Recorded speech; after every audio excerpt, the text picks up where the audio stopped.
গুরু গোবিন্দ সিং এর ইতিহাস আমরা পড়িনি বাঙালিরা, গুরু তেগ বাহাদুরের জীবন কথা আমরা পড়িনি। কোন অবস্থায় দাঁড়িয়ে সন্ত কবির কোন বার্তা দিয়েছিলেন ভারতবর্ষের মানুষকে আমরা পড়িনি। শ্রী রবিদাস তার জীবনের উত্থান পতন কোনোদিন আমরা নিজেদের হৃদয় দিয়ে স্পর্শ করিনি। তিনি কোথা থেকে এসেছিলেন, তিনি কোথায় আত্মমন্থন করেছেন, আর কোন লক্ষ্যে তিনি সমাজকে নিয়ে যেতে চেয়েছিলেন, তা থেকে ইতিহাস আমাদের বঞ্চিত করে রেখেছিল।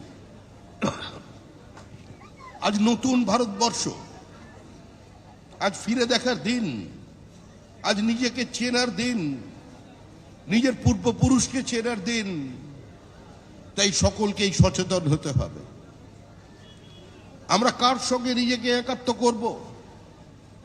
সন্ত রবিদাসের সঙ্গে, না এখানের ওই যারা ডিজে বাজান তাদের সঙ্গে? এটাও আমাদের বুঝতে হবে। আর বিরাট সংখ্যালঘু সমাজ, পশ্চিমবঙ্গে 30% যাদের বাস, যাদের নিয়ে মানুষ মনে করেন যে তাদের উপরে ভিত্তি করেই সমাজের পরিবর্তন করে দেবেন, ক্ষমতার পালা বদল করে দিতে পারবেন, তাদেরও এটা বুঝতে হবে আপনারা কার সঙ্গে দাঁড়াবেন।